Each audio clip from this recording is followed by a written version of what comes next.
Ministeerri tajaajila mootummaa Dr. Laggasaa Tulluu addi bilisa baasaa uummata Tigraay waliigaltee Piriitooriyaa guutumaa guutuutti diigeera jedhan. Cabiinsa siyaas-dinagdee fi hawaasummaa fooyyessuun badhaadhina hunda galeessa milkeessuuf xiiqiin hojjechaa jirra jechuun mootummaan naannoo Oromiyaa beeksise. Hanga ammaatti lammiileen Gaazaa keessa turan dhibbeentaa 86 ol kan ta'an qe'ee fi qabeenya isaanii irraa buqqa'anii jiraachuu dhaabbanni mootummoota gamtoomanii beeksiseetii jira. Yooyyaa harka fuunee akkam jirtan jaalatamoo daawwattoota keenya bakka jirtan maratti nageenya keenya kabajaaf jaalalaa isin haadha qabu. TV waliif irraa oduulee isaatii kanaaf qindeeffannee isin biraan geenya. Oduu isinitti muudhaan kan isin faana turtu waan Asaantii Mahammadii hanga xumuraatti nu faana tura. Ministeerri tajaajila mootummaa Dr. Laggasaa Tulluu addi bilisa baasaa uummata Tigraay waliigaltee Piriitooriyaa guutumaa guutuutti diigeera jedhan. Ministeerichi ergaa karaa fuula Feesbuukii isaanii irratti qoodaniin waliigaltee Piriitooriyaatiin addi bilisa baasaa uummata Tigraay hojmaata seeraa fi hojmaata dhaabbilee federaalaa cimsee akka kabaju waliigalamee ture jedhan. Waadaa duraan galee sharafaa kan dhufe addi bilisa baasaa uummata Tigraay har'a gocha qabatamaan guutuutti diiguu dubbataniiti jiru. Tarkaanfiin kun nagaa uummanni Tigraay argatee akka irra deebisanii mulqutti ilaalama jedhaniiti jiru. Addi bilisa baasaa uummata Tigraay ibsa boordii filannoo biyyaalessaa Itoophiyaa tuffachuun yaa'ii waliigalaa gaggeessaatii jira. Obbo Geetaachoo Raddaafaa dabalatee miseensonni koree giddugaleessa paartichaa kora kana hin hirmaanne. Bulchiinsi yeroo naannoo Tigraay kan obbo Geetaachoo Raddaan durfamullee kora kana mormeetii jira. Jilli Atileetiksii Itoophiyaa Olompikii Paaris 33ffaa irratti hirmaachaa ture ganamaarraa gara Finfinnee galeetii jira. Koomishiniin Poolisii Oromiyaa miseensota isaa Olompikichaa irratti hirmaachaa turaniif guddina gulantaa kenneetii jira. Daraartuu Garbaa dabalata qabdi.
Cabiinsa hawaas-dinagdee fi hawaasummaa fooyyessuun badhaadhina hunda galeessa milkeessuuf xiiqiin hojjechaa jira jechuun mootummaan naannoo Oromiyaa beeksiseetii jira. Boruu mashii dabalata qaba.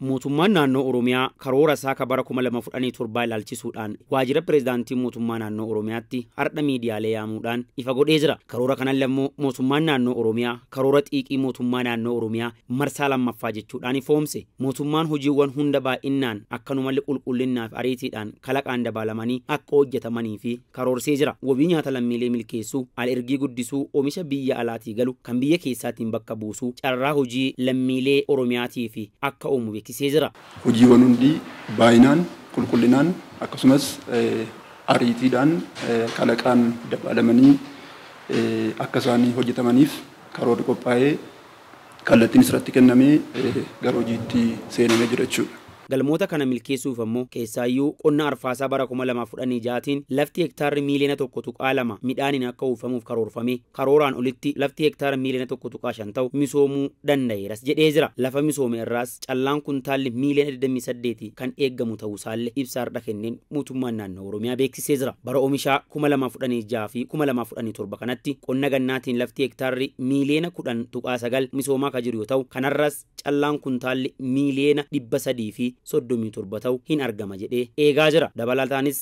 inishiyeetiivii qamadii bonaa bara 2017tiin lafti hektaarri miiliyoona 4 misoomuuf kan karoorfame yoo ta'u kana irraas callaan kuntaalli miiliyoona 100 fi 63.5 ta'u akka argamus tiraakteroonni haaraan 1,000 fi 150 akkasumas ammoo kombaayineriin 50 dhiyeessuu fi hojjetamaa kan jiru ta'uusaallee ifoomsee jira.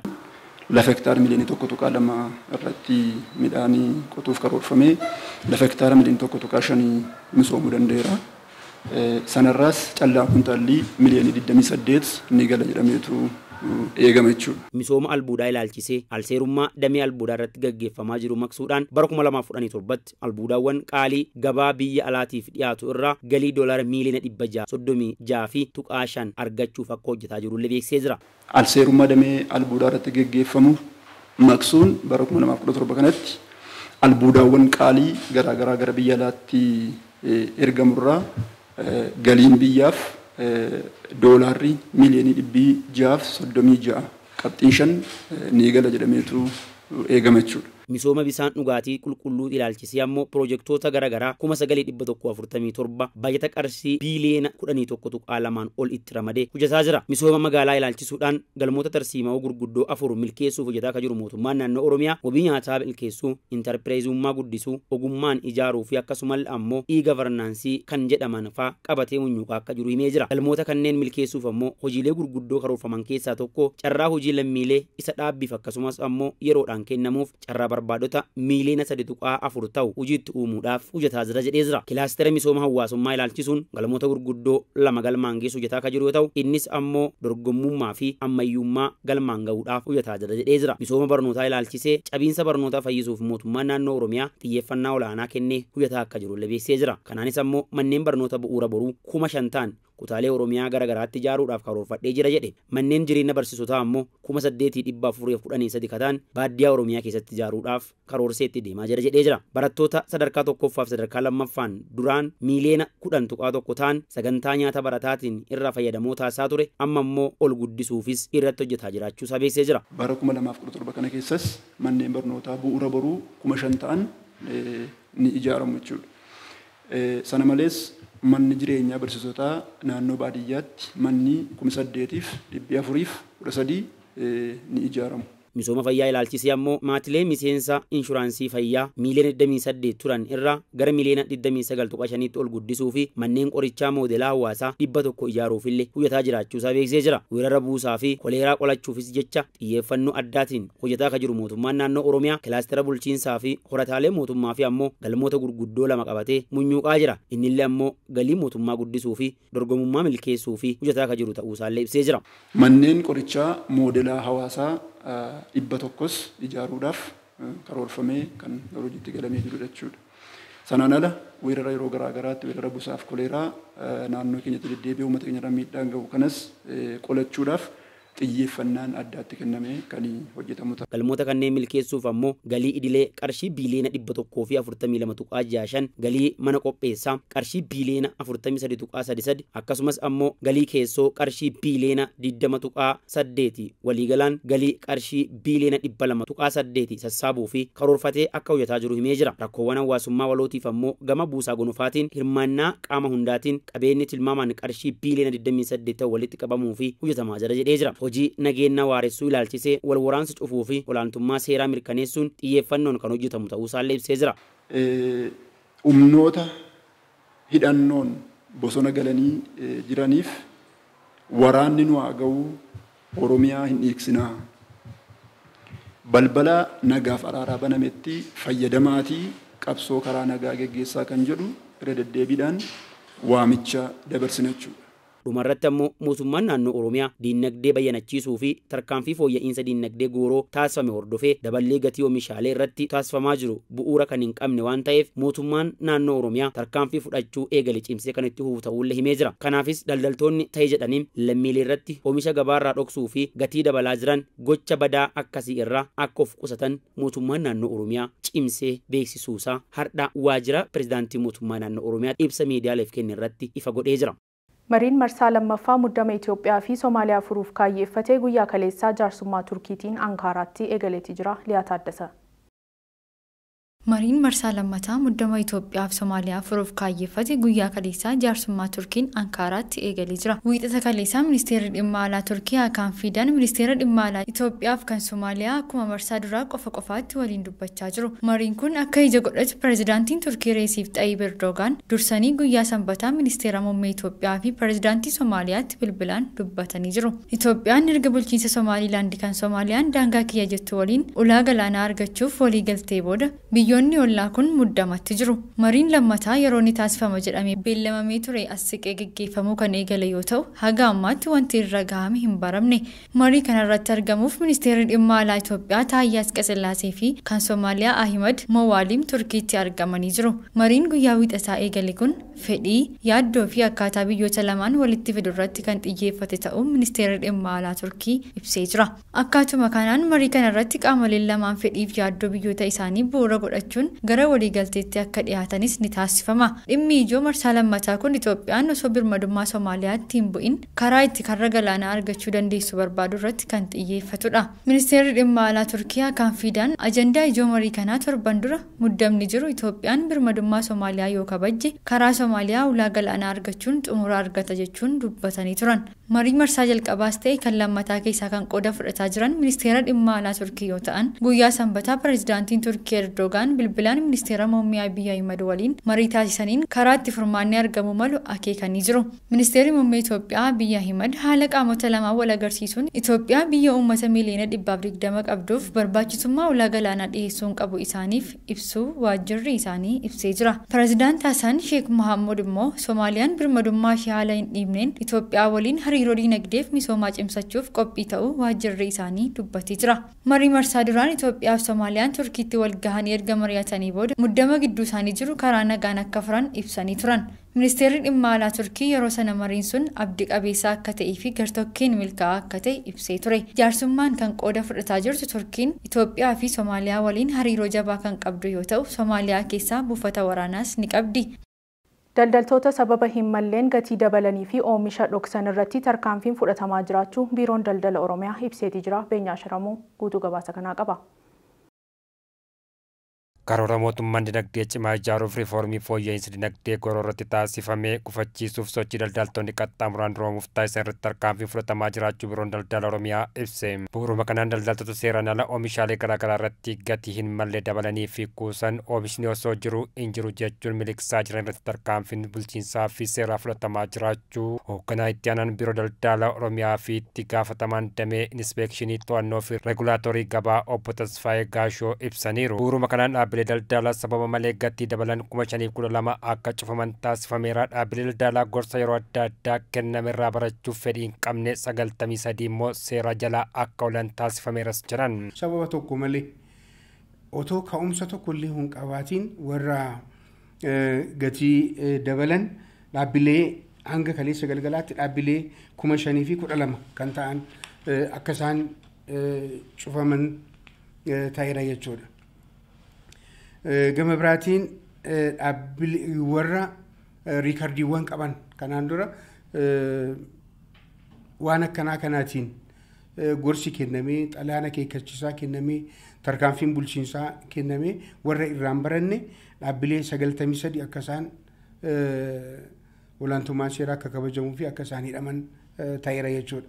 Gama biraatiin eeyyama haqame hanga ammaatti eeyyama tokko haqneerra akka lammaffaa gara hojiitti hin deebine jechuudha. Riiformiin dinagdee goroo labsame bariisa sababa tokko malee meeshaalee adda addaa irratti gatii kan dabalanii fi dhoksuuf yaalan irratti qindoomina seektaraa fi qaamolee nageenyaa waliin ta'uun tarkaanfiin bulchiinsaa fi seeraa fudhatamuudhaan iddootti akka deebi'u taasifamus dubbataniiru. Mootummaan fooyya'insaa imaammata dinagdee goroo yeroo dheeraa booddee sadarkaa irra gahe wajjiniin wal bira qabee ilaaluudhaan ammaan kana imaammata fooyya'insa dinagdee goroo kana gochuun barbaachisaa moo miti kan jedhu itti qophaa'uudhaan taasisee ture.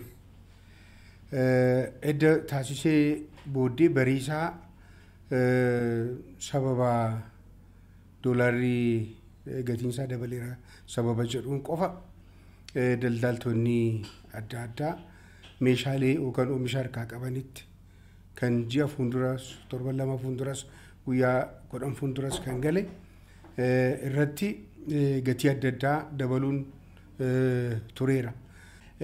To'annoo hordoffii keenyas baay'ee cimsuudhaan mariisisuudhaan hubannoo kennuudhaan amma gabaan iddootti kan deebi'e ta'uu isaati ibsuu kan hin barbaadu. Dabalataanis dhaabbileen daldalaa oomisha garaagaraa kuusuu, dhoksuu fi miliqsuu irratti hojjetaa turan 541 irraa mankuusaan isaanii saamsameeras jedhan. Tarkaanfii kana hordofees dhaabbileen daldalaa baay'een gatii duraan tureen hawaasa akka tajaajilan taasifamus obbo Tasfaayeen himaniiru. Gama biraatiin yakka lammaffaa jennee kan qabanne kuusuu, dhoksuu yookaan immoo miliqsuudhaaf warreen yaalan warreen gara dhaabbata isaaniitiin mankuusaa kanaan dura beekamuun alatti gara mana jireenyaatti akkasumas mankuusaa hin beekamnetti geessanii walitti makanii kan isaan kuusan gara dhaabbilee 541 kan ta'an akka inni saamsamu ta'eera jechuudha. Kana wajjin wal qabatee hojiiwwan kana deddeebi'ee kan raawwachaatii kan ture gara namoota 41 kan dhaabbilee 41 warra gaggeessan irratti olaantummaan seeraa akka inni kabajamu ta'eera jechuudha. Rakkoo hanqina dhiyeessii fi qaala'insa gabaa kana itti fufinsaan to'achuufis zayitiin nyaataa liitirii miliyoona 40 ol godinaalee fi magaalota Oromiyaa hundaaf qoodamee geejjibsifamaa jiraachuus himaniiru. Kanaan cinattis yuuniyonotaa fi dhiyeessitoonni garaagaraa waliin walitti hidhaminsa kallattii uumuun gabaa sanbataatti bu'aalee industirii fi qonnaa nyaataaf oolan dhiyeessuun tasgabbii gabaa keessatti gahee isaanii akka ba'aniif hojjetamaa jiraachuus himaniiru. Qophaa'ummaan mootummaa sirriitti jiraachuusaa kan nu mirkaneessu fakkeenyaaf meeshaalee bu'uuraa waan akka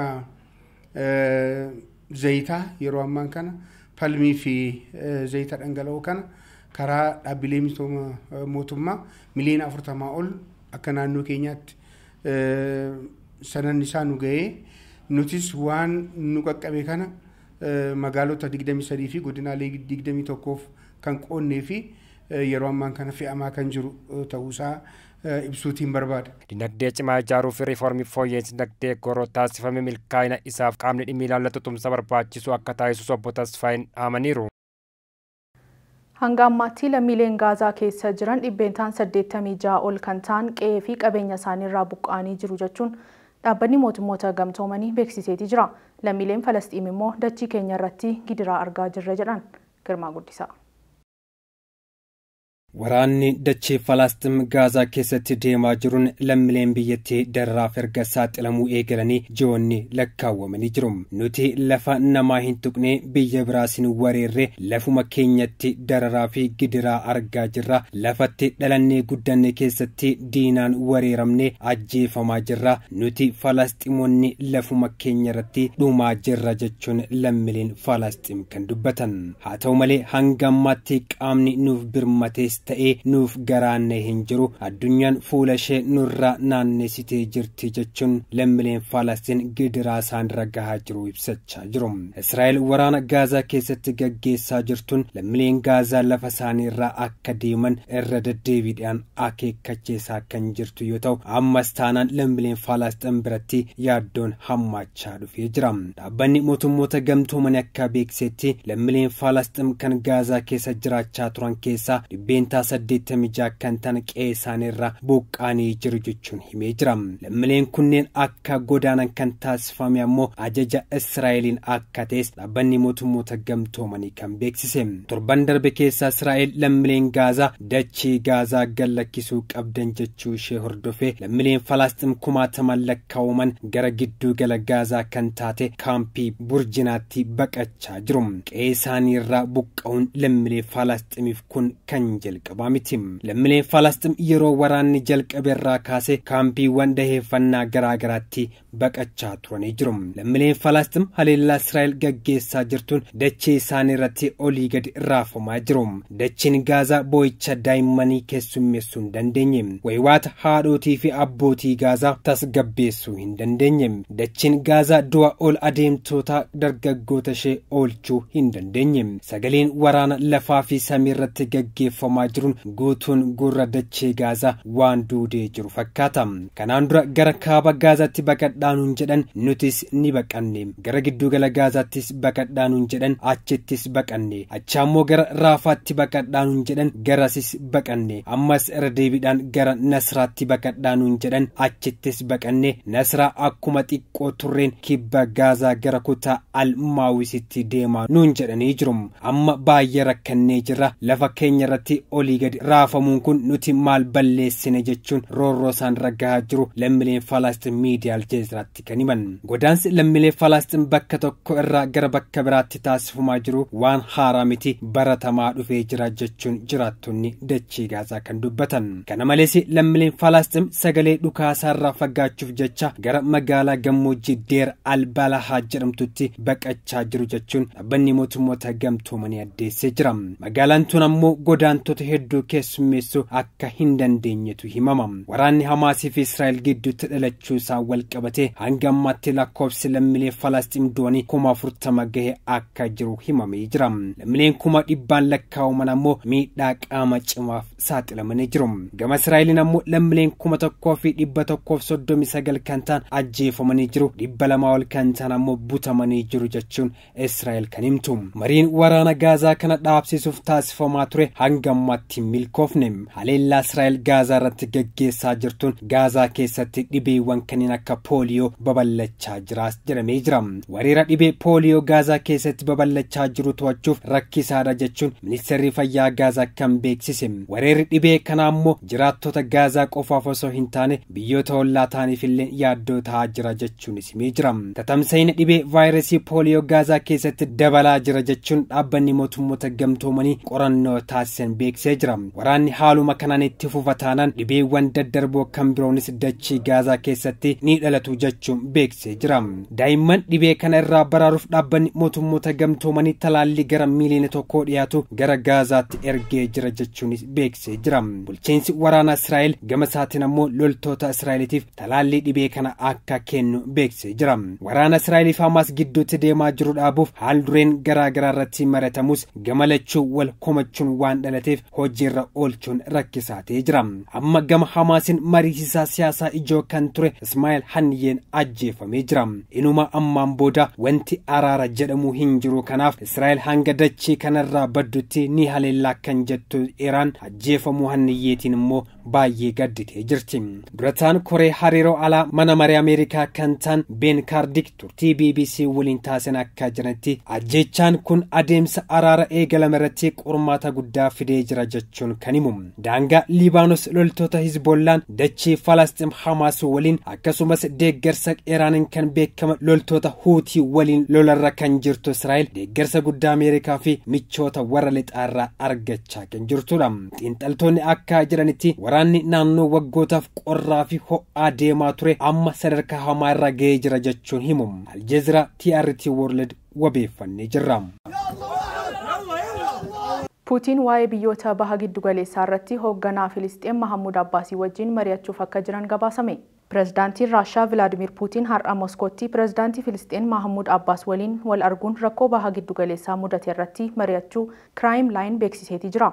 Bilinkan pireezidaantii Filisxeen Mahammud Abbaas waliin Raamallaa keessatti wal arguun haala yeroo ammaa baha giddu galeessaa bakka wal dhabdeen Filisxeemii fi Israa'el hammaataa jiruu fi rakkoo namoomaa hamaa Gaazaa keessatti mul'atu ilaalchisee yaada isaanii jijjiira jedhamee eegama jechuun gabaafameeti jira. Reuters akka gabaasetti immoo Abbaas hanga Roobitti magaalaa Moskoo turuun booda gara Turkiyyeetti qajeeluun pireezidaantii Rasiib Erdogaan waliin akka mari'atu beeksiseeti jira. Hoogganaa olaanaa Iraan Ayatullah Ali Khamenei fi mootii warra Saawud Arabiyaan Bin Salmaan dabalatee hooggantoota Arabaa waliin hariiroo cimaa kan qabdu Raashaan ajjechaa dhiyeenya kana hoogganaa siyaasaa Hamaas Haniyee Teheraan keessatti raawwatame balaaleffatteetti. Raashaan qaamotni hundi gochaalee baha giddu galeessaa daran tasgabbii dhabsiisan irraa akka of qusatan gaafataniiti jiru. Raashaan waliigaltee bara 1967 Filisxeen mootummaa walabaa ta'uu akka dandeessu tuffachuu isheetiin biyyoota dhihaarra deddeebitee qeeqxeetii jirti. Dubartiin Londanitti yaalii baqaqsanii yaaluutiin hojjaa dheereffachuudhaaf yuuroo 50,000tti baaftee osoo hin milkaa'in hafe. Kennaa Darajjee. Dubartiin ganna 49 Londanitti yaalii baqaqsanii hodhuun hojjaa dheereffachuuf yuuroo 50,000tti baaste osoo hin milkaa'in haala gaddisiisaan xumurame. Dubartiin kun Illeenifoo jedhamti. Yaalii baqaqsanii hodhuun hojjaa dheereffachuuf yuuroon 50,000tti baaste kun haala nama gaddisiisuun xumurameera.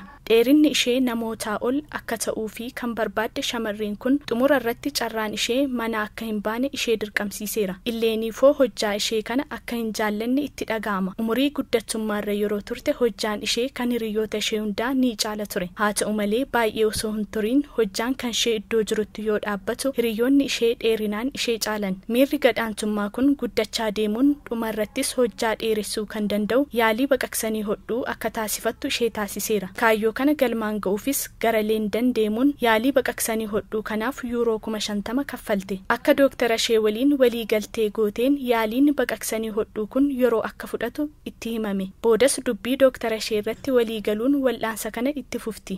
Miila ishee lamaan irratti wal'aansa kana godhachuuf akka walii galtee taasisteen kan itti fuftee yoo ta'u, yaalii baqaqsanii hodhuu kanaaf qorichi nama hadoochu kennameefi. Shamarreen kunis erga dammaqxee booda dhukkubbii isaa dandamachuu hin dandeenye. Miila bitaa koo irratti dhukkubbiin guddaan natti dhaga'amaa ture. Achiis halkan tokko sireerraa yeroon ka'u sagalee akka waan caccabuun dhaga'e. Itti aansee dhukkubbii cimaatu natti dhaga'ame jette. Illeeniin opereeshinii dabalataaf baasii dabalataa paawundii 60,000 lakkaa'amu akka baasuu qabdutu itti himamee ture. Fulbaana keessa miilli ishee mirgaa seentimeetira 7 dheerateef garuu wanti jiru guutummaatti sirrii hin turre. Wal caalmaan miilla ishee mirgaa fi bitaa gidduu jiru lafee dugdaa ishee jallisee dhukkubbii addaan hin cinneef ishee saaxile. Illeeniin erga baqaqsanii yaaluu jalqabaa raawwattee waggaa 8 ta'ullee amma madaaxiin sammuu fi qaamaa ishee mudateerraa guutummaatti hin bayyananne. Bakkaa bakkatti socho'uufillee rakkataa jirti. Kana malees dhibee sammuu taatee rifaasisaa booda nama mudatu PTSD jedhamuun rakkataa jirti. Akka isheen jettutti wal'aansichi faayidaa isheen yaadde argamsiisuu irra caalaa dhukkubbii cimaaf ishee saaxileera. Dooktarri yaalii baqaqsanii hodhuu kana raawwate garuu dogoggorri yaala fayyaa akka hin uumamne dubbatus dhimmichi wal dhabdee uumuu danda'eera. Wal'aansi kun akka itti himametti gaarii akka hin turre kan himtu shamarreen kun dhimmicha gara seeraatti geessiteetti. Dhumarrattis hakiimni wal'aansa kana raawwate Dooktar Jean Mark Guuchetii fi dhaabbatichi kiliinikni Guuchet baasii ishee akka kaffaluuf walii galuu isaanii BBC'n gabaaseera. Socho'uuf akka rakkattu kan ibsite shamarreen kun bara 2017 haga 2020tti umurii dargaggummaa ishee dhukkubbii fi ija namaa duraa dhokattee akka dabarsite akkasumas heerumtee maatii mataa ishee ijaaruu akka hin dandeenyee fi fedhiin hojii hojjechuu ishees abjuu ta'e hafuu dubbatteetti. Egaan jaalatamoo daawwattoota keenya TV waliif irraa oduuleen sa'aatii kanaaf isiniif qindeeffannee kana gaammaa turanii oduu isinitti himuudhaan kan isin faana turte an Asaantii Mahammadiin ture. Qophiileen waliif TV hafanitti fufuu turtii gaarii.